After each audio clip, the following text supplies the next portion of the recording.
Bonjour, welcome to the monthly Ecom videocast. It is now the month of July, the weather is great, and most French people are somewhere down in the south of France on a beach, having a drink and enjoying the vacation.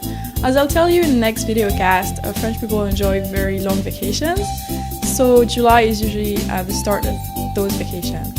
In July, we also celebrate the 14th, which is the anniversary of the French Revolution. It's the most famous holiday in France. And there are a lot of events taking place on that day, so I'll tell you a little bit about that. Afterwards, I'll explain a type of riddle that's called charade in French, but it's different from the American charade. So I'll explain what that means, and I'll give you a little example. Let's get started! Alors ce mois-ci, dans le coin saisonnier, pour le mois de juillet, je vais vous parler de la fête du 14 juillet. Alors la fête du 14 juillet a lieu évidemment le 14 juillet.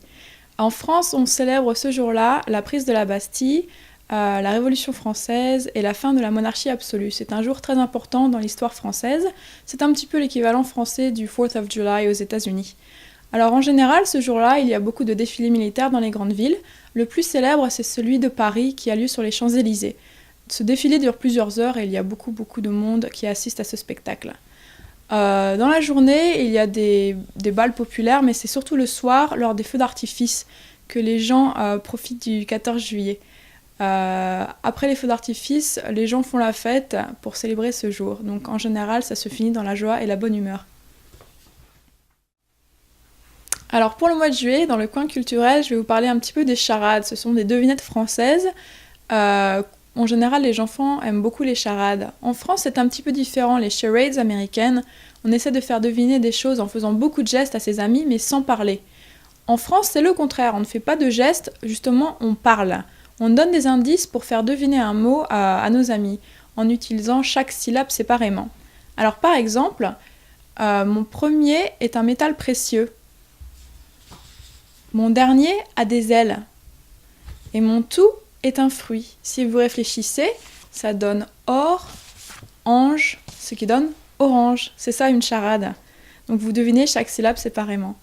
En parlant d'orange, il y a pas mal d'expressions françaises qui utilisent les fruits et les légumes. Par exemple, être rouge comme une tomate, ça veut dire être tout rouge, à peu près comme la couleur de ma chemise. Si on est rouge comme une tomate, ça veut dire qu'on a vraiment honte, on est vraiment gêné, on est vraiment embarrassé. Quelque chose de déplaisant vient de se produire. Une autre expression, c'est avoir la pêche. Si on a la pêche, ça veut dire qu'on est vraiment en forme. On a envie de faire plein de choses, on peut faire la fête toute la nuit. Et une dernière expression, c'est « ce n'est pas tes oignons ». Quand on dit à quelqu'un « ce n'est pas tes oignons », ça veut dire « c'est pas tes affaires, ça ne te regarde pas, je ne veux pas t'en parler ». Voilà des petites expressions françaises qui pourront vous être utiles quand vous parlez avec vos amis. Voilà, donc c'est tout pour le vidéocast du mois de juillet, j'espère que ça vous a plu. Ce mois-ci, je vous ai un petit peu parlé du 14 juillet et des célébrations, donc si vous allez en France à cette période, pensez bien à aller regarder les défilés militaires, assister aux bals populaires et puis bien évidemment profiter des feux d'artifice, ça vaut vraiment le coup ce jour-là en général, il y en a à peu près partout. Sinon après, je vous ai un petit peu parlé des charades, alors c'est pas facile d'inventer des charades, ça c'est clair, mais vous pouvez toujours essayer si vous parlez avec des enfants français. Et puis finalement, je vous ai présenté 3 expressions.